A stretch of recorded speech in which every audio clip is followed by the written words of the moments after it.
자, 이번 시간에는 217페이지예요. 저당권입니다. 저당권은 담보물권의 제왕이죠. 그리고 원칙적으로 법정 담보물권이 아니라 이거는 약정 담보물권이다. 이렇게 보시는 거죠. 유치권과 차이점이 바로 가장 큰 차이는 여기 있죠. 유치권은 법정 담보물권이다. 이렇게 하는 반면에 저당권은 약정 담보물권이다. 이렇게 하죠. 그러니까 당연히 저당권 설정 계약을 하고 저당권 등기를 하면 이 저당권이 만들어지겠죠. 자, 1번 문제 보겠습니다. 근대적 저당 제도의 특질이 아닌 것. 이건 암기하셔야 됩니다. 근대적 저당 제도입니다. 우리 민법의 저당 제도가 아니고요. 그 내용인데요. 우리 민법은 순위 성전의 원칙을 취하는 데 반해서 근대 저당에서는요. 순위 확정의 원칙을 취한다. 이렇게 되기 때문에 이게 가장 큰 특징이에요. 그래서 1번이 이제 우리 민법상으로는 순위 성전의 원칙이고요. 근대 저당에서는 순위 확정의 원칙이다. 이렇게 알아두셔야겠죠. 자, 2번 저당권에 대한 다음 설명 중 틀린 것은 있어요. 1번 저당권은 그 담보한 채권과 분리하여 타인에게 양도할 수 없다. 이게 뭐예요? 부종성과 수반성 때문에 그렇습니다. 이 두 가지 성격을 같이 가지고 있는 거죠. 부종성, 피담보 채권이 없는 상태에서의 저당권은 성립하지 않으니까, 그러니까 당연히 피담보 채권을 넘겨주면서 저당권 함께 넘겨줘야 되죠. 분리될 수 없으니까. 그래서 부종성과 수반성을 함께 가지게 되는 거죠. 자, 그 다음에 두 번째, 2번. 저당 부동산의 제3취득자는 저당권자에게 담보된 채권을 변제하고 저당권 소멸을 청구할 수 있다. 여기에 제3취득자는 저당권이 설정되어 있는 부동산의 소유권을 취득하거나 또는 지상권, 전세권을 취득한 사람을 제3취득자라고 하죠. 자, 이 사람은요, 만약에 선순위 저당권자가 경매를 실행했다라고 하면 이 3취득자가 가지고 있는 권리는 소멸할 운명에 처합니다. 그래서 이 제3취득자가 자기가 가지고 있는 그 물권을 보호하기 위해서 대신 변제하는, 채무자 대신해서 변제하는 대위 변제를 허용하는 거죠. 이거예요. 그렇게 대위 변제, 즉 피담보 채권을 대신 변제해버리면 저당권이 부종성 때문에 소멸하잖아요. 그래서 자기의 채권을 보호받는다. 이런 이야기죠. 자, 옳다. 3번. 지상권이나 전세권은 저당권의 목적이 될 수 없다. 이게 틀렸죠. 자, 우리 저당권의 대상은 원칙적으로 물건에서는 부동산에 한한다. 우리 민법상 그죠? 그리고 물권에서는 지상권이나 전세권이 그 대상으로 인정하는 것이죠. 이렇게요. 4번. 저당권으로 담보된 채권이, 이걸 피담보 채권이라고 그러죠. 그렇죠? 저당권에서 담보되어진 채권, 피담보 채권 이렇게 표현해요. 이 피담보 채권이 시효의 완성으로 인하여 소멸한 때에는 저당권 소멸한다. 이게 소멸하면 당연히 저당권도 소멸할 수밖에 없다. 이것은 저당권 등기 말소하지 않아도 소멸해야 되니까 187조예요. 근거가요. 저당권 소멸해버린다. 이게 뭐죠? 바로 부종성이죠. 부종성. 피담보 채권이 없으면 담보물권인 저당권이 존속할 수 없다. 존재할 수도 없고 성립도 안 된다. 뭐 이거잖아요. 5번. 지연배상에 대해서는 원래 이행기를 경과한 후 1년분에 한하여 저당권을 행사할 수 있다. 자, 이게 5번은요. 이걸 피담보 채권의 범위 이렇게 표현하죠. 피담보 채권의 범위. 여기는 우리 민법이 360조에서 명문으로 딱 정해놨어요. 원본. 이것도 여러분 암기를 좀 해가 계셔야 됩니다. 이자, 그리고 위약금. 그 다음에 이행기 후의 손해배상. 이것은요, 이행기 후 1년분에 한한다. 이렇게 했죠. 그 다음에 저당권의 실행비용. 이렇게 법에 딱 정해놨어요. 5가지. 요 3가지는 등기를 할 수 있고, 등기를 하게 되면 전부 다 보호받죠. 그러나 이것을 2개는요, 등기는 할 수 없습니다. 자, 그래서 옳은 질문이죠. 자, 그 다음에 그 5번 질문에 4번은 4번까지는 알 수 있는 거고요. 5번 질문에 저자가 하나 빠졌네요. 그죠? 저당권의 효력이 미치는 피담보 채권의 범위에 관한 다음 설명 중 옳지 않은 것은 했는데요. 여기에는 요 내용을 알아두셔야 돼요. 피담보 채권의 범위. 요 범위는 반드시 알아두셔야 합니다. 그래서 3번에요. 지연이자라는 것이 뭐냐면 바로 이 부분이 지연이자죠. 요게 이행기가 지났음에도 불구하고 아직 변제를 안 한다.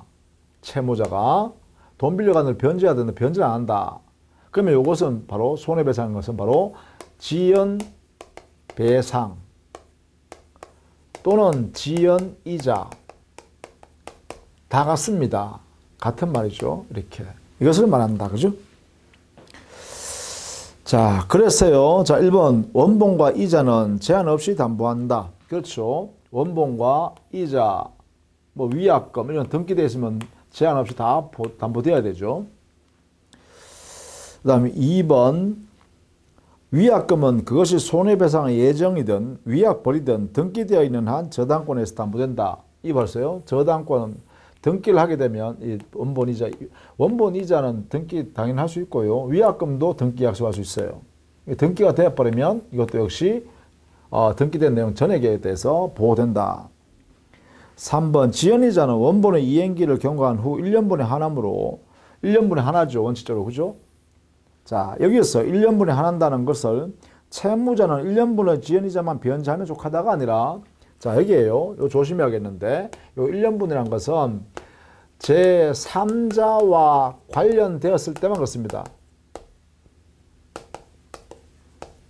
제3자와 후순위 담보권자라든지 일반 채권자가 존재한다든지 이럴 때만 1년분의 하나다. 이래 돼요.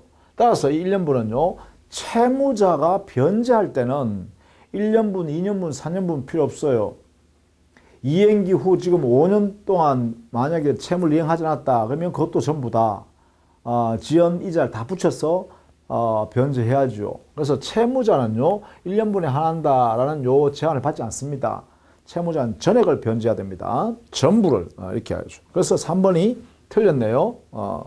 그 다음에 4번 저당후 실행 비용은 등기되어 있지 않아도 당연히 피담보 채권의 범위에 포함한다. 이거죠. 여기에 있는 저당후 실행 비용하고 손해배상 1년분에 한다. 이것은요. 등기를 안 한다 했어요. 등기를 할 수도 없어요. 그죠? 등기 없이 우선 변제를 허용한다라는 것입니다. 그래서 옳다. 5번 저당권 실행 설정 비용과 저당물 보존 비용은 피담보 채권이 아니다. 요 법정되어 있잖아요. 원본, 이자, 위약금, 1년분의 하나는 손해배상, 그리고 실행 비용. 요거 5가지만 피담보 채권의 범위다. 이렇게 정해놨다는 거예요. 자, 이렇게 정리해 두시면 되겠고, 거기에 6번에 보시면, 6번은 저당권의 객체와 효력 했어요. 자, 저당권의 객체. 이 객체는 어디에 썼나요? 바로, 우리 민법은 여기 있죠? 저당권의 객체. 부동산, 지상권, 전세권. 그렇죠? 요 범위 안에서. 다만 이때 객체를 조금 더 확대했어요. 부합물, 종물, 그리고 종된 권리까지 유추 적용되니까 종된 권리. 그 다음에 여기는 당연히 저당권 효력이 미친다. 당사자의 별도의 약정이 없는 한 여기는 미친다. 다만 과실료, 천연과실이든 법정과실이든 간에 여기에는요. 압류가 된 후에 미친다. 그죠? 후이면 미친다. 이거는 후에 미칩니다. 이렇게. 요 내용을 반드시 알아두셔야 되죠. 이게 객체와 관련된 거죠. 자, 1번 저당권은 원본이자 위약금, 채무에 인한 손해배상을 담보하지만 저당의 실행비용은 등기하지 않은 한 담보되지 않는다. 자, 1번에요. 저당의 실행비용 자체는 등기 안 한다 했죠. 손해배상 1년분 하고 저당의 실행비용 이 두 개는요. 등기를 하지 않고 우선 변제받을 수 있도록 피담보 채권에게 산입한다 이랬습니다. 따라서 1번 틀렸죠. 자, 2번 저당권은 부동산에 대해서뿐만 아니라 전세권, 지상권에도 설정할 수 있다. 이거죠. 부동산뿐만 아니라 지상권, 전세권도 대상 객체된다. 3번 건저당권 설정 후에 부동산 소유권이 이전된 경우 건저당권 설정자인 종전의 소유자도 피담보 채권의 소멸을 이유로 건저당 등기 말소를 청구할 수 있다. 자, 요 3번은요. 이렇게 해석을 해줘야 돼요.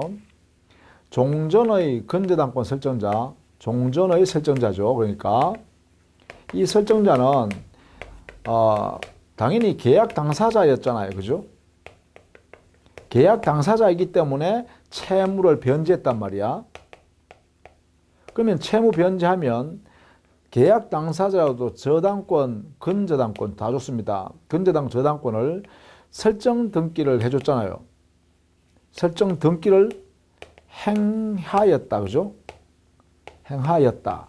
당사자였기 때문에 행하였잖아요. 그러면 채무를 변제했다면 당연히 뭐예요? 건저당권 설정 등기한 이 등기를 뭐 할 수 있어요? 이 사람은 야, 내가 해줬던 것도 말소해라. 내가 변제했으니 이렇게 할 수 있어야 죠. 그래서 계약 당사 지위에서 상대방 앞에 야, 건저당권 등기 또는 저당권 등기를 말소 등기하세요. 등기해 주세요라고 청구할 수 있는 권리가 인정돼야겠죠. 그래서 이 말소 등기 청구권이라는 권리가요. 요 등기 청구권. 요것은 여기 계약 당사자 지위에서 나오는 것이니까 채권적 성격을 갖는 말소 등기 청구권이다. 이렇게 해야 돼요. 채권적 계약 당사자 지위에서 나오는 거. 왜? 이미 자기가 가지고 있는 소유권을 제3자한테 양도해 버렸잖아요. 양도해 버렸으니까 현재는 이 계약 당사자였던 종전의 건저당 설정자는 자기한테 물권이 없어요. 그래서 물권이 없으니까 물권에 기한 등기 말소 청구, 즉 등기 청구권 행사할 수 없죠. 그래서 이것은 계약 당사자 지위에서 하는 이렇게요. 계약 당사자 지위에서 하는 채권적 등기 말소 청구다. 이렇게 등기 청구다. 이렇게 정리해 두셔야겠습니다. 그래서 일단 3번은 말소 등기 청구는 인정한다. 그죠? 인정한다. 이렇게 정리해야겠네요. 자, 그다음 4번. 저당 부동산에 부합된 물건은 저당권 설정 이후에 부합된 것이라도 저당 효력이 미친다. 이거죠? 요거요. 부합물에 저당 효력이 미친다. 그러니까 부합물 종물은요. 저당 설정되고 난 뒤에 만들어진 것이어도 저당 효력이 미친다. 이렇게 해야 돼요. 그 다음에 5번. 구분 건물의 전유 부분만에 설정된 저당권 효력은 그 전유 부분의 소유자가 사후에 대지 사용권을 취득하였다면 이때 대지 사용권은 바로 여기 되게 되죠. 종된 권리요. 집합 건물의 구분 소유권에 붙어서 함께 움직여야 되는 권리 중에 하나가 바로 대지 사용권이에요. 그래서 대지 사용권은 공유로 보유합니다만은 좌우지간 그 공유로 보유한 대지 사용권은 당의 구분 소유권에 붙어 있는 종된 권리란 거죠. 그러면 저당권이 구분 소유권에 저당권이 설정되어 있다면 그것이 나중에 취득한 종된 권리인 대지 사용권에도 효력이 미친다. 이렇게 해석해야 된다는 거예요. 그래서 5번도 옳은 지문이다. 이런 이야기입니다. 자, 요 내용들은 여러분 좀 알아두셔야겠고 이것을 구체화하는 것이 7번 문제예요. 자, 7번에 옳지 않은 것 찾으라 했으니까 틀린 것만 보죠. 3번. 주유소 토지에 저당권을 설정한 후에 주유소 지하에 설치한 유류 저장 탱크. 이 유류 저장 탱크가 당의 주유소 토지의 땅 속에 매설한 거 아닙니까? 그러면 그 유류 저장 탱크라는 큰 이렇게 뭡니까? 석유를 모아놓는 그 탱크 말이죠. 그것은 아마 금속으로 이렇게 관처럼 큰 통을 만들었을 거예요. 그걸 매설하는 거 아닙니까? 이거는 뭐냐? 바로 토지에 붙어져 버리죠. 부합돼 버립니다. 그래서 유류 저장 탱크는 매설하는 순간에 토지 소유권에 붙어버렸다는 거예요. 이렇게요. 따라서 그러면 저당권이 당의 주유소 토지에 저당을 설정했다는 것은 바로 유류 저당 탱크도 그 일부에 돼 있으니까 일부. 그러니까 당연히 저당 효력이 미친다라고 해야겠죠. 이걸 이야기한다. 그죠? 요거 이렇게. 판단하는 연습이죠. 이렇게. 나머지도 여러분 한번 이렇게 해 보시기 바랍니다. 자, 그 다음에 8번도 한 번 더 볼까요? 틀린 것만 한번 보겠습니다. 저당권에 관한 설명으로 틀린 것은 있는데 2번 보시죠. 저당권의 효력은 저당권 설정 전에 목적 부동산에 권한 없이 부합한 물건에 미치지 않는다 했는데, 자, 권한 없이 목적 그 부동산에 부합된 물건이면 어떻게 되죠? 부합물 아니에요. 부합물은 저당권 설정되고 난 뒤에 만들어진 부합물이든 저당권 설정하기 전에 거기에 붙어 있는 부합물이든 전부 다 저당 효력이 당연히 미친다라는 게 원칙입니다. 별개의 의사표시가 있어서 약정이 있어서 분리하는 것 아니라면 이렇게 당연히 미친다라고 해야 되는 것이죠. 자, 이런 내용을 지금 봤습니다. 자, 9번도요. 저당권자에게 인정되지 않는 것은 했죠. 거기에는 뭐 저당권자에게 인정되지 않는 것, 저당물 반환 청구권은 없어요. 저당권자는 점유할 수는 없죠. 저당물을, 그죠? 저당물을 점유할 수 없잖아요. 다른 말하면 자기가 독점하는 권리가 아니다 이 말이에요. 이게 없어요. 그러니까 당의 목적물을 침탈당했거나 점유를 상실당했다 이런 말이 나올 수가 없죠. 그러니까 당연히 여기에 저당권에 기해서 저당권이 누군가로부터 침해를 당한다. 이렇게 침해를 당한다라고 하면 이때 침해의 모습은 여기에 점유하더라도 이 사람은 저당권자는 침해당하는 게 없어요. 이게 점유하더라도 침해가 아니란 말이에요. 그러니까 저당권에 기해서는 저당물 반환 청구권이라는 이러한 권리는 존재할 수가 없다 이런 이야기예요. 그러면 저당권에 침해당했을 때 할 수 있는 것은 뭐냐? 방해 제거, 방해 예방 청구입니다. 방해 제거, 방해 예방 청구권 이 정도는 인정할 수 있다라는 것이죠. 이렇게.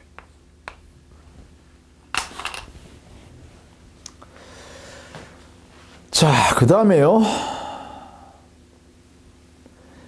11번 하나 더 보죠. 11번. 저당권에 관한 설명을 옳지 않은 것은 했죠. 일반적으로 앞에 좀 했는 것도 한 번 더 나오는 지문도 있고 하는데 한번 봅시다. 1번.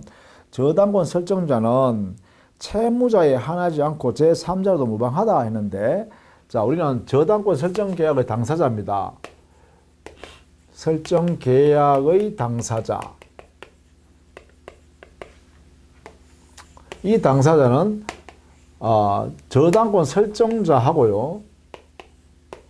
저당권을 취득하는 저당권자가 당사자가 됩니다. 이 당사자는요. 저당권 설정해 주는 사람, 저당권 설정하는 사람. 자, 여기서 저당권을 설정하는 사람은 반드시 채무자일 필요는 없죠.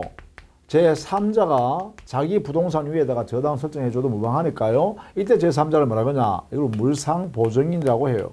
이렇게. 그렇죠? 그런데 저당권자는 원칙적으로 채권자만이 저당권자가 될 수 있다. 이렇게 되죠. 이게 대원칙입니다. 원칙. 이게 1번이네요. 자, 그 다음 2번. 저당권은 채권 담보를 위한 것이므로 채권자와 저당권자는 저당권의 부수성의 원칙상 동일이어야 하고, 이거죠. 저당권자와 채권자는 동일이어야 하고 일치돼야 하고, 채권자 아닌 제3자 명의로 이루어진 저당권 설정 등기는 언제나 무효이다. 자, 여기 언제나 무효이다 하는 부분을 여기에 조심해 봐야 됩니다. 자, 원칙은 이렇게 일치되어야 한다 했습니다. 여기에 대해서 우리 판례가요, 예외를 인정한 게 있어요. 이걸 인정한 게 있어요. 예외 인정. 즉, 제3자 명의가 제3자의 명의로 저당권이 등기되는 거예요. 저당권자로 등기되는 거죠. 자, 어떤 경우냐 하면 여기는요, 일단 3자의 합의가 있어야 한다. 이렇게 하고 있어요. 이 3자의 합의란 것은 여기에 채권자하고 채무자하고 그리고 제3자 사이에요. 여기 제3자. 요 세 사람의 합의가 있어야 한다. 제3자 앞으로 등기를, 저당권 등기를 하기로 하는 합의. 그 다음에 한 개 더요. 여기는 하나 더 있는데요. 이게 뭐냐면 이 채권자의 이 채권을 채권자가 이 제3자한테로 양도하는 행위가 있다는 거예요. 양도하기로. 그래서 이 장차 제3자가 채권자 돈을 받아낼 사람이다라는 것이죠. 요 두 가지 전제하에, 여기 두 번째네, 그러면. 그죠? 이 두 가지 전제하에, 제3자, 여기에 제3자, 채권을 양수받는 사람이죠? 이 사람 이름으로 저당권 등기할 수 있다. 이런 이야기예요. 요게 예외가 있다는 것입니다. 요게. 그래서 요거 하나는 꼭 알아두셔야 되겠어요. 그러니까 언제나라고 하면 안 되죠. 요 부분에 언제나 채권자가 저당권자여야 한다 이렇게 표현하면 안 된다는 거예요. 왜냐? 판례 때문에요. 그래서 이런 것들을 이제 기억을 해 두시는 거예요. 이걸 공부를 이제 많이 했느냐 안 했느냐 판단하는 거죠. 그렇죠? 자, 이렇게 정리를 해 두셔야겠습니다. 그래서 2번이 틀렸다. 이게 2번이네요. 그 다음에 3번 저당권 설정에 있어서 등기 비용은 특약이 없으면 채무자가 부담하는 것이 종래의 거래 관행이었어요. 종래 거래 관행. 그래서 뭐 거래 관행이다 이렇게 왔으니까 문제 안 됩니다. 4번 주유소 지하에 설치된 유류 저장 탱크 이거하고 이거는 뭐라 했어요? 주유소 토지에 부합되어 있는 물건이다. 부합물이라고 했어요.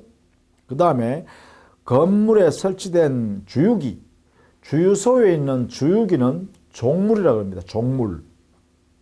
그러면 결국은 그게 유류 저장 탱크와 종물인 주유기에도 저당권의 효력이 미칠 수 있겠죠? 이렇게요. 자, 이렇게 해석할 수 있겠다. 5번 구분 건물의 전유분에 설정된 저당권 효력. 이것은요, 그래요. 대지 사용권, 나중에 취득한 대지 사용권은 종된 권리이기 때문에 저당권 효력이 미친다라고 했죠. 앞에서, 그죠? 이렇게 정리 좀 해 주십시오. 이런 지문들은요, 지금 기출문제에 보면 반복적으로 나옵니다. 이런 것들이요. 그러니까 기본적으로 이런 내용을 알고 있어야 된다는 거예요. 이 원리를요. 이렇게. 이 원리를 알고 있어야 된다는 거예요. 이 원리를. 그래야 문제를 해도 해낼 수 있겠죠. 그죠? 이렇게 부탁을 좀 드립니다. 자, 그 다음에는 13번 문제를 한번 볼까요? 13번 문제.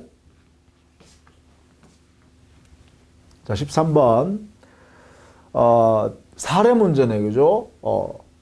채무자 을은 자기 소유 토지 위에 채권자 갑을 위하여 저당을 설정한 후 그 지상에 거물을 신축하여 등기까지 마쳤으나 채무 불이행으로 인하여 갑으로부터 강제집행을 받기에 이르렀다.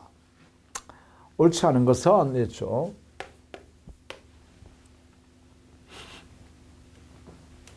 자, 13번요. 일단 내용을 이렇게 나오면 알아두셔야 되는데 채무자 을이 자기 소유 토지 위에다 여기에 을이라는 사람이 자기 소유 토지 위에다가 여기에 채권자 갑을 위해서 저당권을 설정해 줬다. 이런 이야기예요.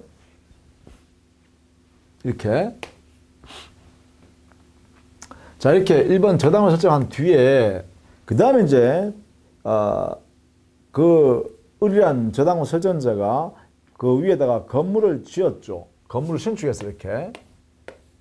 두 번째 신축행위를 이렇게 두 번째 행위로 합니다.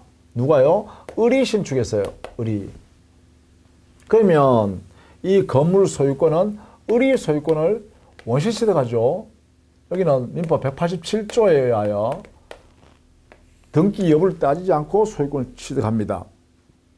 이게 두 번째이네요. 그러니까 순서가 이게 저당권 설정하고 두 번째가 이제 건물 신축했다. 이런 이야기예요. 자, 이렇게 딱 문제가 출제되면 우리는요, 이 사례에서요, 저당권자는 돈을 못 받으면 저당권 행사를 이게요, 토지만 경매할 수도 있고, 이렇게.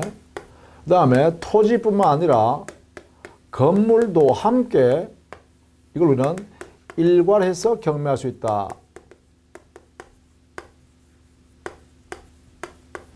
이것을 선택을 여기에 저당권자 갑이 마음대로 자유롭게 선택을 할 수 있다 이런 이야기입니다. 이렇게 하든 관계없다는 거죠. 자, 여기서 이걸 알아두셔야 된다는 거예요. 요게 반드시 이 요건을 갖추어야 됩니다. 즉 나지죠. 일명 나지에다가 저당권을 설정한 뒤에 그 저당권 설정자인 토지 소유자가 그 토지 위에다가 건물을 지었다라고 할 때 변제기가 도래했는데도 불구하고 돈을 빌려 쓴 그 저당권 설정자인 토지 소유자가 돈을 안 갚았다. 그러면 경매는 그 저당권자가 토지만 경매할 수도 있고 더 나아가서 토지와 건물을 함께 일괄해서 처분해버려도 된다 이 말이에요. 경매된다. 자, 이때 반드시 일괄 경매할 때 이렇게 경매할 때는요 반드시 일괄 경매를 하기 위해서는 경매 당시에 이거 알아두셔야 돼요. 경매 시에 당의 토지 소유자와 건물의 소유자가 일치하고 있어야 됩니다. 이렇게 일치. 이렇게 있을 때만 일괄 경매가 가능하다는 거예요. 그러니까 이때 요게 토지 소유자가 저당권 설정자네요. 그죠? 설정자. 또는 저당권 설정자가 사망했다면 누구예요? 그의 상속인이 있겠죠. 이렇게. 이런 경우에 한해서만 당의 건물, 토지 함께 경매할 수 있어요. 일괄경매 의미예요. 일괄경매. 그래서 이게요. 법정지상권의 문제가 아니란 거예요. 여기에 이걸 꼭 알아두셔야 돼요. 법정지상권의 문제가 아니다. 인정 안 된다는 거예요. 누구한테? 건물 소유자 을한테요. 여기에는 법정지상권이 만들어질 수가 없다라는 거예요. 그래서 만약에 말이죠. 토지만 경매를 저당권자 해버리면 이때는 경락인이 당의 토지를 경락받은 경락인이 당에 금방 지었지만 건물 철거를 청구할 수 있어요. 건물 철거 청구권을 행사할 수 있어요. 이게 인정된다라는 것이에요. 건물 철거해라 하면 저기 있는 건물 소유자는 건물을 철거해야 돼요. 자, 이것을 꼭 알아두셔야 돼요. 법정지상권이라는 것은 어떨 때 만들어지냐면 토지 위에 건물이 존재하고 있는 상태에서의 토지와 건물이 동일인 소유자다. 그 다음에 저당을 설정해야 돼요. 반드시 토지 위에 건물이 존재하고 동일한 소유자가 존재하고 있는 상태에서 토지에 저당을 설정했든 아니면 건물에 저당을 설정했든 아니면 토지나 건물 양쪽 다 저당을 설정했든 간에 자그한 저당을 설정 당시에 이런 모습으로 존재하고 있어야 돼요. 그런데 여기에 저당을 설정 당시에는 어떻게 했어요? 이 건물이 없는 상태였죠. 그러니까 법정지상권에 문제가 생길 수가 없다는 거예요. 요건상. 그래서 토지만 경매해버리면 이 토지 소유권이 타인에게 넘어가 버릴 거 아니에요. 그죠? 그러면 당연히 여기는 건물 소유자인 을은요. 건물을 철거해야 돼요. 권한도 없이 그 토지를 사용할 권리가 없잖아요. 지상권도 안 생기니까. 그래서 쫓겨나가야 됩니다. 건물을 헐 수밖에 없습니다. 이것을 여기에 설명하고 있는 거예요. 그래서 옳지 않은 것 하면 4번 보시죠. 을로부터 위 대지의 소유권을 양도받거나 용의권을 설정받은 제3자 병이 건물을 신축한 경우에도 갑의 일괄 경매를 인정한다. 이게 뭐예요? 이거 아니에요, 이거. 일괄 경매를 할 때는 반드시 뭐 해야 됐어요? 그래요. 동일인 소유로 존재하고 있어야 되고 그 동일인 소유란 것은 저당권 설정자이거나 그 설정자의 상속인에 한한다 이랬어요. 이렇게 돼 있어야 돼요. 이렇게. 그래야만 일괄 경매가 가능해요. 이렇게. 그래서 4번이 틀렸다라는 것이에요. 자, 그 다음에 14번도 의미가 있는 거죠. 그 14번도 물상 대위에 관한 이야기잖아. 그죠? 14번. 이 물상 대위권 이것은요. 물상 대위성에서 나오는 거잖아요.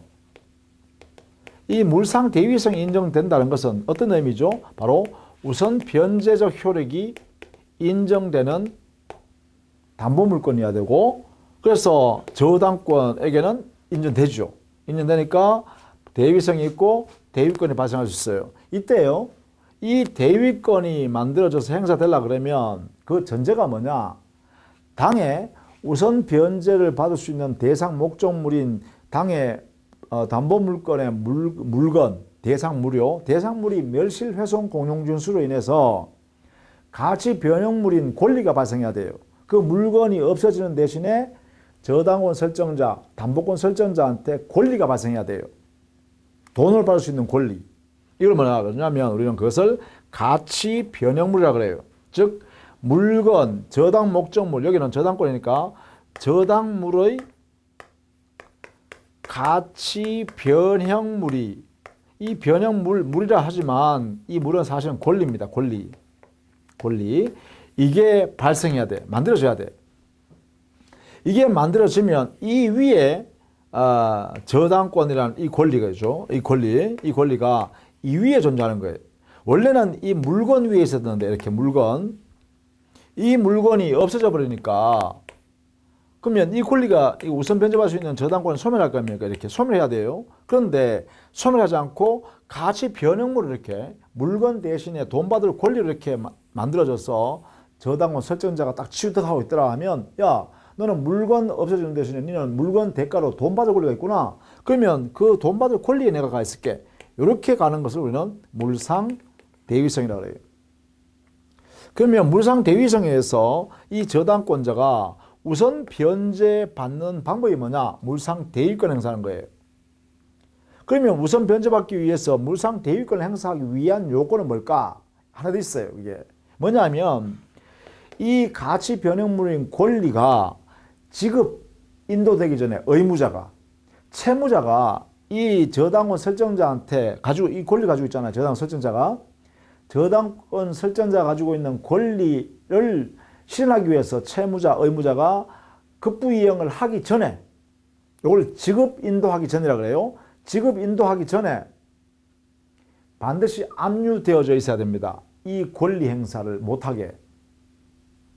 요게 요 가치 변형물인 권리를 뭐예요? 지급 또는 인도되기 전에 압류되어야 합니다. 압류. 이렇게. 요것이 압류되어야 됩니다. 이게 요 권리가. 압류되어 있으면 이 저당권자가 이 압류되어 있는 권리를 들어가서 야 채무자야 내한테 내 채권 이만큼이니까 내한테 먼저 변제해 이렇게 할 수 있다는 거죠. 너가 줘야 될 권리를 의무를 저당권 설정자한테 급부이행하지 말고 내한테 내놔 할 수 있는 권리가 이렇게 된다는 거예요. 압류. 그죠? 압류. 요게 전에 이루어져야 한다. 그런 얘기입니다. 요것만 여러분 좀 아시면은 문제는 어렵지 않죠. 옳지 않은 거 보죠. 1번 저당 건물이 소실된 경우. 소실됐으니까 이게 없어졌는데 대신에 화재 보험금에 대하여 즉 소실로 인하여 없어지는 대신에 돈 받을 화재 보험금 받을 권리가 설정자한테 발생했네요. 그렇다면 그 보험금 받을 권리 위에 저당권이 존재한다는 거죠. 그게 뭐예요? 우선 변제받기 위한 물상 대위권 행사할 수 있고 그것이 바로 지급되기 전에 저당권 설정자한테 보험금 나가기 전에 압류해놨다면 저당권자가 먼저 받아간다 이 말이죠. 그래서 가능합니다.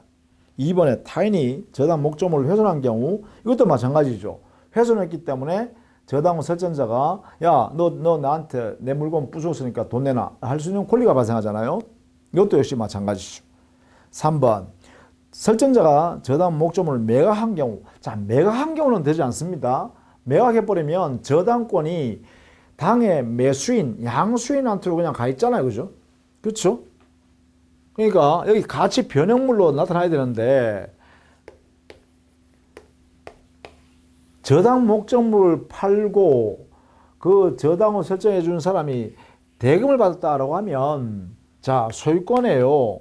여기에 저당권이 이렇게 붙어 있는 상태로 양도됐거든요. 그러면 이 저당권은 어떻게 돼요? 이 소유권, 그 소유권에 따라서 따라가 버리죠. 이걸 말하냐? 저당권의 추구표라고 그래요. 추구표가 인정되기 때문에 이 대금에 대해서는 물상 대위권 행사할 수가 없다는 것입니다. 이렇게요. 이 물상 대위권 이렇게 행사는 안 된다라는 거예요. 이렇게. 따라서 추구표 때문에 그렇습니다. 추구표. 따라서 3번이 틀렸다. 4번.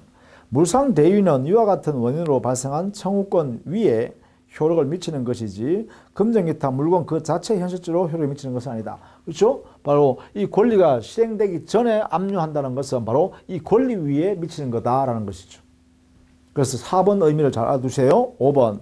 물상 대위권을 행사하려면 제3채무자가 금전 또는 물건을 지급 인도하기 전에 압류해야 한다. 그렇죠?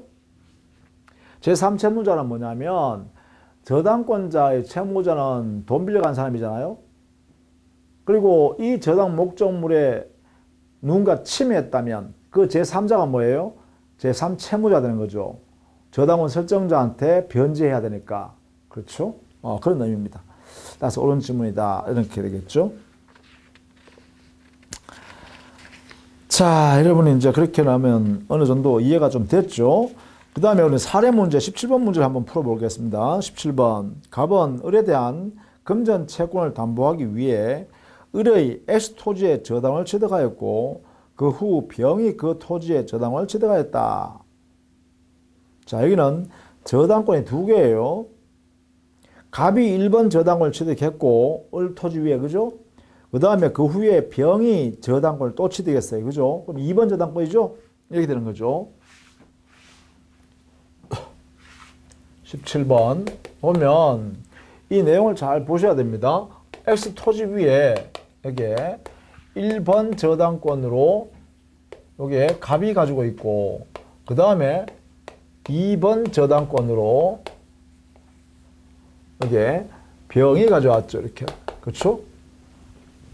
자, 이런 경우에 옳은 것은 겠습니다. 1번. 갑은 저당권을 피담보 채권과 분리하여 제3자에게 양도할 수 있다가 아니라 없죠. 이게 뭐예요? 바로 부종성, 수반성 때문에 그렇죠? 저당권에. 그래서 1번 틀렸다. 2번.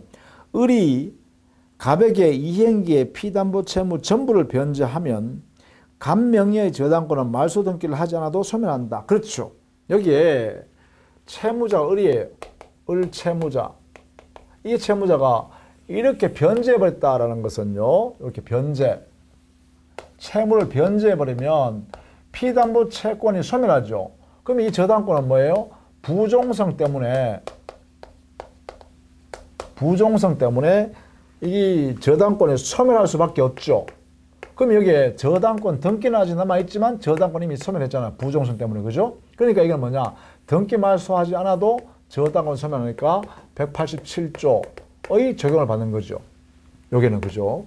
따라서 갑은요. 저당권은 소멸해버리는 것이고 따라서 2번 저당권은요. 사실적으로 우리 법적으로 효과는 바로 1번 작용을 하게 되겠죠.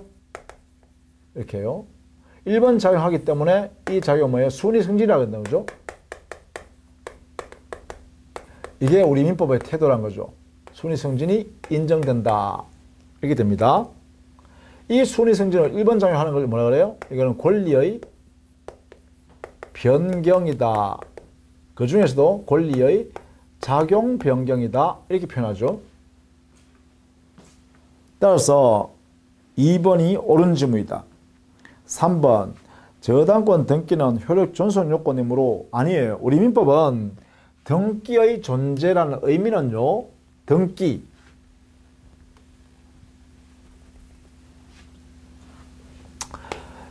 우리 민법상에 뭐 저당권이든 소유권이든 지상권이든 뭐 관계없습니다. 지상권이든 등등등 등기.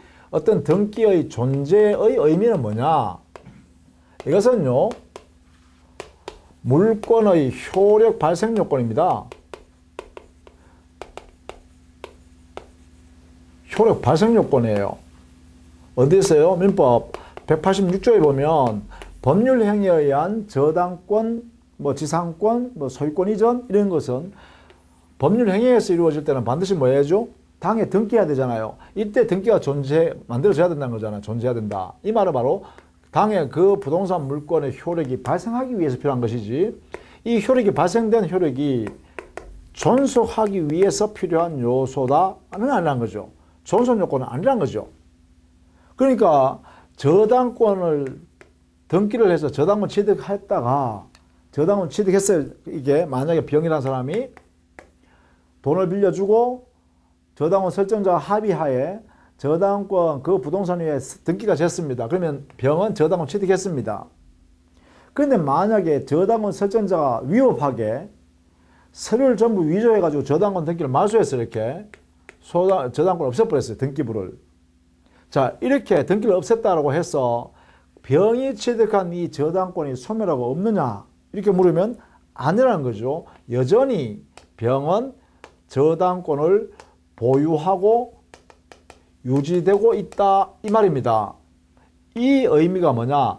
등기라는 것은 당의 물권이 부동산 물권이 효력 발생하기 위한 요건이지 발생돼 있는 그 물권이 그 효력 그대로 존속하기 위해서 저당권 등기도 같이 해야 되냐? 그건 아니라는 거죠. 자, 요 의미를 반드시 알아두셔야 됩니다. 자, 그 다음에요. 4번. 갑명의의 저당권 등기가 불법 말소된 후 병의 경매 신청으로 X토지가 제3자가 매각되었다. 갑의 저당권 등이 회복될 수 있다 했는데 보세요. 우리 여기는 하나 알아두실 게 뭐냐면 어떤 당의 부동산이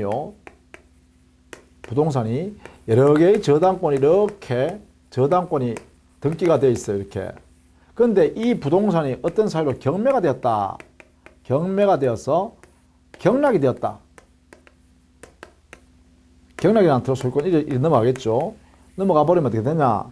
그러면 이때는요. 우리 민사집행법에서요. 이렇게 선언해놨어요. 당의 부동산 위에 있는 경매로 인하여 모든 저당권은 전부 소멸한다. 전부 소멸해요.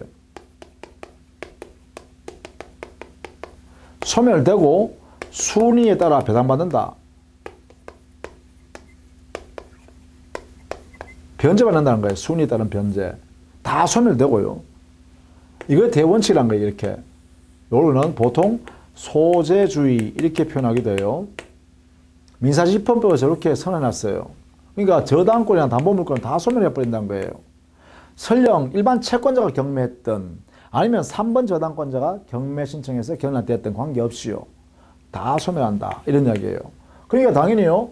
만약에 이 X 부동산이 경매가 되어서 경락이 나타나서 소유권 가져가 버린다면 여기에는 1번 저당권도 소멸하고요. 2번 저당권 소멸해버립니다.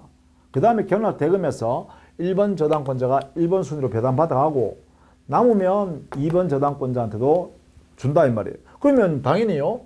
2번 저당권가 경매했다. 이 등기가 말소됐는데 후에도 그럼 뭐예요? 이 저당권은 이미 소멸해버리죠. 이것 때문에 그죠? 따라서 다시 부활 등기할 수 없죠. 이게 불법적으로 말소되었다 하더라도 그죠? 이게 바로 이 의미 때문에 그렇습니다. 이 의미. 경매가 이루어지면 경매가 되면 그 부동산 위에 있는 모든 저당권은 소멸될 수밖에 없기 때문에 등기를 불법적으로 말소당한 저당권자라도 다시 회복하겠다. 등기 다시 해주라. 이렇게 할 수 없다는 거예요. 왜? 어차피 그 저당권을 소멸해버렸잖아요. 경매가 이루어졌기 때문에. 따라서 요 내용을 반드시 알아두셔야 됩니다. 그러므로 4번도 틀렸습니다. 저당권 등기 회복할 수 없다는 거죠. 5번. 만약 갑명의의 저당권 등기가 무효인 경우 자, 갑의 명의 등기가 무효다라고 하면 등기가 있어 이 갑의 등기는 무효죠. 갑은 저당권 없는 거죠. 자, 이런 경우 병의 저당권이 존재하더라도 자, 병의 저당권이 존재해버리면 이 사람이 사실 어떻게 돼 있어요? 1번 작용을 하고 있는 거죠. 1번. 그런데 만약에 이 무효인 등기를 갑과 을이 합의하에 야, 우리 유효 등기로 우리 써먹자라고 유용을 했어요. 이 유용의 합의는 제3자의 권리를 침해하는 거죠. 이게. 침해하니까 이 유용은 인정 안 된다는 거죠. 유효 등기 써먹을 수 없다는 거예요. 그래야죠. 제3자한테 손실을 나는 이런 침해 행위는 안 된다라는 것이죠. 자, 이렇게 정리해 두셔야겠어요. 자, 여러분 18번에 법정지상권 선립하기 위한 요건은 여러분 잘 알아두셔야 됩니다. 그렇죠? 그럼 여기에 틀린 것만 보겠습니다. 옳지 않은 것만. 3번 보시죠. 토지 및 그 지상 건물에 공동 저당권을 설정된 후 그 지상 건물이 철거되고 새로 건물이 신축된 경우 요 3번 질문은요. 예외 판례니까 반드시 그냥 여러분 숙지해 두셔야 됩니다. 어떻게 해요? 토지와 건물에 각각 공동 저당권을 설정한 거야. 토지의 저당권, 건물의 저당권을 공동 저당권을 설정한 거야. 공동 저당권을 설정한 상태에서 건물을 헐었어요. 다시 지었어요. 자, 건물을 헐고 다시 지었을 때 이 신축한 건물에는 법정지상권이 성립하지 않는다는 거예요. 않는다. 왜? 이건 공동 저당권자가 큰 손해볼 수 있기 때문에 그래. 지상권 인정해 줘버리면. 이게요. 그래서 우리 판례가 대법원에서요. 이게 최근에 이럴 때는 이런 공동 저당권 상태에서 건물을 철거하고 다시 건물을 신축했을 때는 만약에 그 채무자가 변제하지 않기 때문에 공동저당권자가 경멸한다 할 때 그 신축 건물에는 법정지상권이 성립되지 않는다. 이렇게 하고 있습니다. 따라서 3번 이거는 꼭 기억해야 됩니다. 자, 그 다음에 저당권 침해에 대한 구제로서 19번 문제 하나 보시면 되겠는데, 저당권이 침해당했을 때 저당권자가 행사할 수 있는 권리를 아예 여러분이 공부를 해서 알고 계셔야 됩니다. 저당권이 침해당했을 때 이렇게요. 그러면 이 저당권은 자기의 구제 방법이 있었죠. 이 네 가지입니다. 이 네 가지를 꼭 여러분이 알고 있어야 됩니다. 첫 번째는 반환 청구를 제외한 제거 예방 청구라는 물권적 청구권을 인정하죠. 이 물권 청구를 인정합니다. 두 번째, 불법 행위자, 침해하고 있는 불법 행위자에 대해서 즉시 손해배상을 청구할 수 있죠. 이게 인정합니다. 청구. 그 다음에 세 번째는요, 저당권 침해로 인하여 저당 목적물이 손상 감소 멸실해서 가치가 없어졌다, 떨어졌다. 이럴 때는 보충을 청구할 수 있습니다. 저당물 보충 청구요.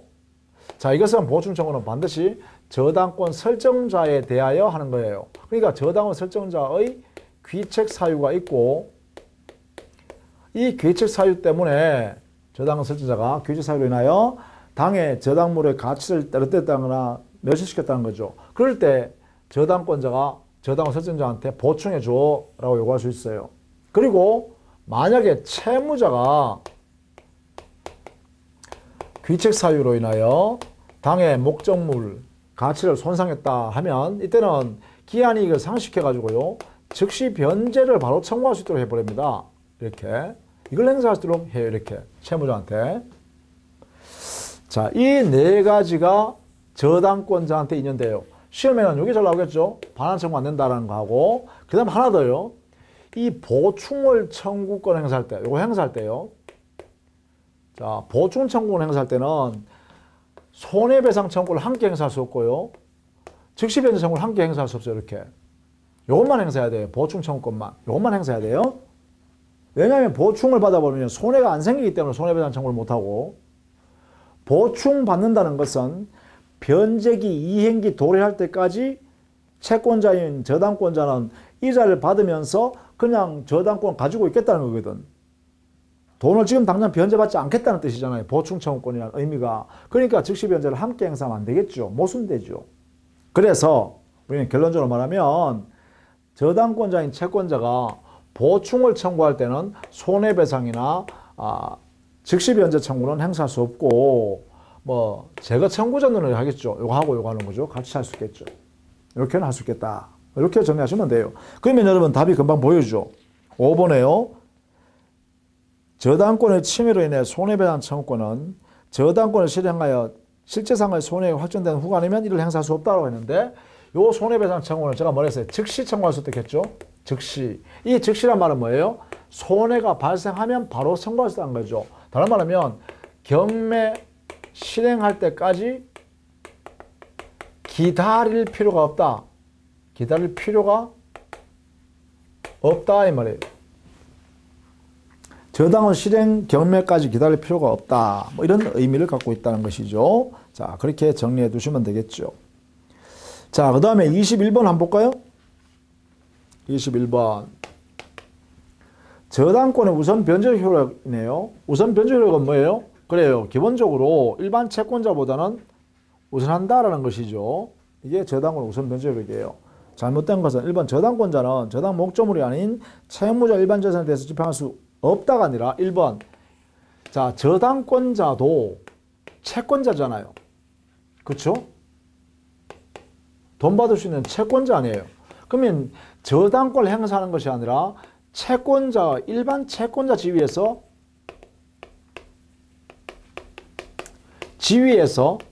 채무자에 대하여 권리 행사할 수 있겠죠?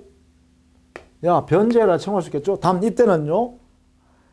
재판을 통해서 집행 권한을 받아야 됩니다. 판결. 집행 권한을 받아야 됩니다. 이걸 받아서 강제 집행하는 거죠. 일반 채권자처럼요. 이것은 이렇게 할 수 있다는 거죠. 저당권 하면 뭐예요? 이것을 강제 집행을 말하느냐? 이걸 강제 경매라 그래요. 이걸 할 수 있어요. 그러나 저당권 시행은 뭐예요? 임의 경매라 그럽니다. 이 임의 경매는 뭐냐?